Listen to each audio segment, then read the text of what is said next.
2:18 on November 19, 2024.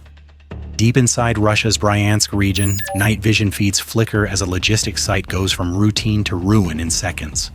A first blast snaps the dark, then a second, sharper one rolls through like a cough turning into convulsions.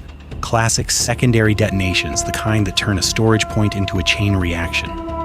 Somewhere in Ukraine, a small team listens to radio silence and watches the clock, knowing this isn't just about one strike. It's about choking the bloodstream of an army. But what happens when you squeeze a logistics artery too hard?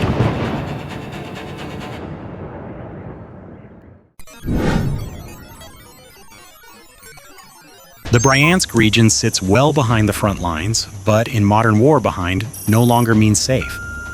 Since early 2024, Russia has leaned heavily on a lattice of railheads, depots, and road junctions stretching from its western regions into occupied Ukrainian territory. Bryansk is one of those quiet workhorses, not a glamorous base, not a frontline city, but a node where ammunition, fuel, and spare parts briefly pause before flowing south and west. In a war measured in artillery rounds per day, that pause matters. For Ukraine, the logic is brutally simple. You don't need to destroy an entire army if you can slow its pulse. Russian firepower depends on volume. Thousands of shells move daily by rail, then broken down into truck convoys. Hit the guns and you trade shot for shot. Hit the logistics, and the guns fall silent on their own. That's why throughout 2024, Ukrainian planners increasingly framed the battlefield as a system rather than a line. Depots, bridges, rail switches, and warehouses became as valuable as tanks. For Russia, protecting these hubs is a strategic headache. Frontline air defense is layered and dense. Rear area defense is spread thin across vast distances. A logistics site like Bryansk must be guarded without advertising its importance, hardened without halting throughput, and defended without pulling scarce systems away from the front. Every additional launcher or radar assigned to the rear is one less covering troops under fire. The political stakes compound the military ones. Strikes deep into Russian territory blur long-standing red lines and invite escalation narratives. Moscow frames them as provocations enabled by Western technology. Kyiv frames them as legitimate attacks on military infrastructure feeding an invasion. Both narratives matter because they shape what comes next, what weapons are authorized, what targets are deemed acceptable, and how far each side believes the other is willing to go. By mid-November 2024, this tension had reached a point of compression. Ukraine had the means to reach farther than before. Russia had signaled that certain thresholds would trigger a response. Bryansk, quiet and utilitarian, sat right at that intersection, important enough to hurt, distant enough to send a message. The strike would not just test defenses, it would test assumptions about how much pressure a logistics artery can take before the entire system reacts. Before the first explosion lit up the Bryansk night, the operation had already been unfolding for weeks, quietly, methodically, and without spectacle. Modern strikes on rear area logistics don't begin with launchers, they begin with data, patterns, absences.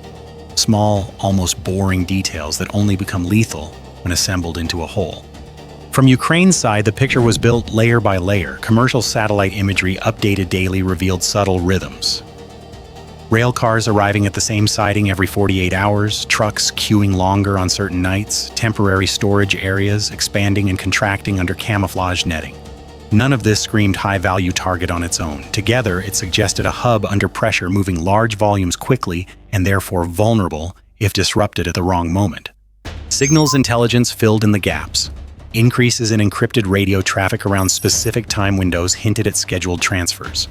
Open-source data rail schedules, fuel delivery contracts, even weather reports helped narrow down when operations would peak.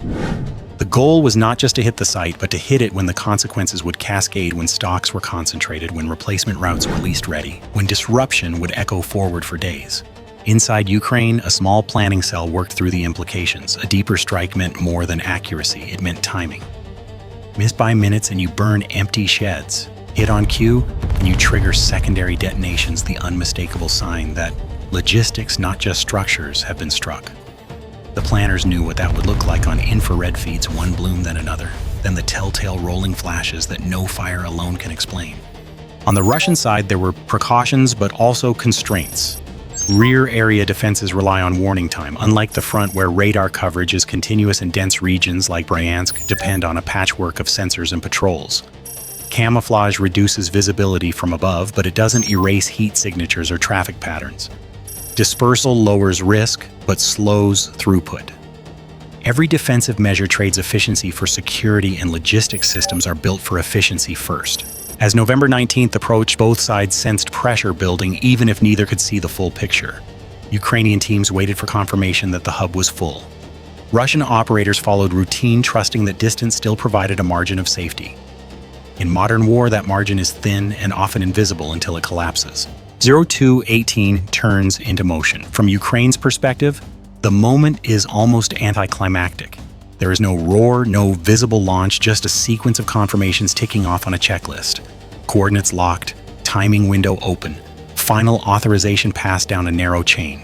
Somewhere far from Bryansk, a launch crew executes a routine they have rehearsed dozens of times, knowing that routine is what keeps mistakes from becoming headlines.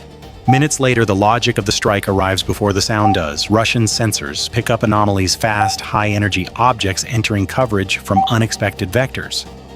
Rear area air defenses are designed to catch drones and aircraft, not necessarily to react instantly to precision munitions arriving at the edge of their envelope. Alarms trigger, procedures start.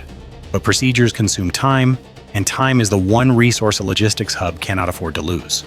The first detonation is sharp and contained, punching into a storage zone near the heart of the site. On its own, it would be serious but manageable. Then the second blast follows, heavier, deeper. This one doesn't just destroy, it ignites. Ammunition cooks off unevenly, producing the irregular rhythm that experienced analysts recognize immediately. Secondary detonations, not a single strike, but a chain reaction. From nearby roads, drivers abandon vehicles. From control rooms, operators watch feeds dissolve into static as power drops. Fire suppression systems activate, but they are built for accidents, not for a depot turning into its own weapon. Each explosion sends pressure waves through adjacent stacks, loosening casings, cracking seals, setting conditions for the next flash. The hub is no longer a node, it is a liability. Russian response is swift but reactive. Air defenses scan for follow-on threats. Units are ordered to disperse what remains intact. Rail traffic is halted as a precaution, freezing movement across multiple lines feeding the region. What matters now is not what was destroyed, but what cannot move. Every hour the hub is offline forces improvisation downstream, longer routes, smaller convoys, tighter schedules. For Ukraine, confirmation comes indirectly. Satellite imagery shows heat plumes expanding, then lingering far longer than a structural fire would justify. Social media videos geolocated within hours capture distant flashes and muffled booms. Analysts don't need exact numbers. Secondary detonations mean one thing: stocks were present, and they were hit at the worst possible moment. The pressure on Russian logistics is immediate, but the strategic pressure is just beginning. Because when a rear area hub burns, the question is never only how much was lost, it's what message was sent and how will it be answered. The defensive response unfolds in layers, each revealing a different kind of strain. Within minutes, regional air defense units shift posture. Radars sweep wider arcs, looking for follow-on strikes that never come. Fighters are placed on higher readiness, not because an aircraft is inbound, but because uncertainty is now the threat. Rear area defenses are designed to reassure, yet after a logistics hub ignites, reassurance is hard to manufacture. Every unexplained radar return becomes suspect. Every delay feels dangerous. On the ground, the more urgent problem is containment. Firefighting teams move cautiously, aware that unexploded ordnance may still be cooking off. Commanders face an uncomfortable choice: push crews in to save what remains or pull back and accept further losses to avoid casualties. In logistics, time saved equals capability preserved, but only if people survive to use it. As the night stretches on, sections of the site are written off entirely. The ripple effects spread fast. Rail traffic feeding the hub is halted as a precaution, creating a bottleneck that reaches far beyond Bryansk. Trains are rerouted, some delayed for hours, others for days. Truck convoys that expected to load and move are told to wait or divert, adding kilometers and fuel costs to every run. What looked like a single strike begins to tax an entire distribution network. Operationally, Russian units closer to the front feel the impact first. Ammunition deliveries arrive late or in smaller batches. Resupply schedules tighten. Commanders adjust fire plans, not dramatically but enough to be noticed. Fewer rounds allocated per day. Less margin for error. Logistics rarely collapses all at once. It erodes quietly in ways that only become obvious after repeated disruption. Strategically, the strike forces Moscow into a defensive recalculation. Protecting every rear area hub with dense air defense is impossible. Dispersal reduces risk, but slows tempo. Hardened storage helps against accidents, not precision strikes. Each option carries costs, and those costs accumulate with every successful hit. The question is no longer whether logistics can be pressured, but how much pressure can be tolerated before a response is deemed necessary. And that is where the significance of Bryansk truly emerges. Because while fires are still burning and trains sit idle, attention shifts upward to decision-makers weighing deterrence, escalation, and signaling. A logistics artery has been squeezed. The system has reacted. Now the world waits to see how far that reaction will go. To understand why the Bryansk strike resonated so far beyond the smoke and debris, it helps to step back from the explosions and look at the mechanics behind them briefly and without losing sight of the story. From Ukraine's perspective, the tool that made this kind of pressure possible is reach. Systems like ATACMS extend the battlefield hundreds of kilometers beyond the front line, turning what were once safe rear areas into contested space. The key is not just range, but precision. A single accurate strike against a logistics hub can achieve what dozens of frontline engagements cannot. It forces the opponent to spend time, resources, and attention away from the fight they actually want to wage. For Russia, the defensive dilemma is structural. Air defense systems are optimized to protect cities' command nodes and frontline formations. Rear area coverage relies on early warning and depth, not density. Even when intercepts occur, they impose costs. Missiles expended, crews fatigued, and systems repositioned. Over time, defending everything becomes as unsustainable as replacing everything. This is where the strike transitions from a tactical success into a strategic signal. It demonstrates not only capability, but intent, the willingness to apply sustained pressure on the infrastructure that keeps an army moving. And in deterrence theory, intent matters as much as hardware. A single strike can be absorbed. A pattern forces choices. Those choices in Moscow quickly took on a broader meaning. If logistics hubs are no longer sanctuaries, then distance no longer guarantees safety. If Western-supplied systems enable this reach, then responses may need to speak not just to the battlefield, but to the geopolitical audience watching it. 2 days later, that logic surfaced in dramatic form. Russia unveiled and employed a weapon it had not previously used in combat, a new missile system framed explicitly as a message. The timing was no accident. Bryansk had applied pressure to the arteries of war. What followed was an attempt to apply pressure to perception itself. November 21st, 2024. 2 days after Bryansk, the message changes tone. In the early hours, a missile strikes the city of Dnipro. Russian officials move quickly to frame it not as a routine attack, but as something different, a demonstration. The weapon is named Oreshnik, presented as a new system, faster, harder to intercept, and symbolically tied to escalation rather than attrition. In contrast to the quiet efficiency of a logistics strike, this is loud by design. From a technical standpoint, the details released are selective. Speed is emphasized. Reach is implied. Survivability is suggested through ambiguity. What matters is not what Oreshnik definitively is, but what it is meant to signal: that Russia retains options to raise the stakes when pressure reaches sensitive nodes. This is deterrence through announcement, as much as through impact. Strategically, the contrast with Bryansk is stark. Ukraine's strike targeted function, how ammunition moves, how tempo is sustained. Russia's response targets perception, how far escalation might go, how uncertain the next step could be. One attack slows an army. The other aims to unsettle decision-making. For planners on both sides, the lesson is uncomfortable. Pressure on logistics works, but it rarely goes unanswered. Each successful disruption forces a counter-narrative, a counter-capability, or a counter-threat. The battlefield becomes not just a contest of weapons, but of thresholds: how much damage is tolerable, how much signaling is enough, and when signaling turns into commitment. For observers, Oreshnik underscores a deeper shift. Modern conflict is no longer linear. A strike on a warehouse can echo into strategic messaging within days. Tactical actions compress decision timelines at the highest levels. In that environment, escalation doesn't always climb step by step. It jumps, driven by the need to restore deterrence credibility as much as battlefield advantage. The Bryansk strike pressured an artery. Oreshnik was meant to remind everyone that the heart can still strike back. Whether that reminder stabilizes the conflict or pushes it into a more dangerous phase depends on what comes next and how each side interprets the signals already sent. The immediate impact of these two events, Bryansk and then Dnipro, is not measured only in burned ammunition or cratered concrete. It is measured in adjustments. Quiet ones, costly ones. On the ground, Russian logistics adapts the way large systems always do by fragmenting. Stockpiles are broken into smaller lots.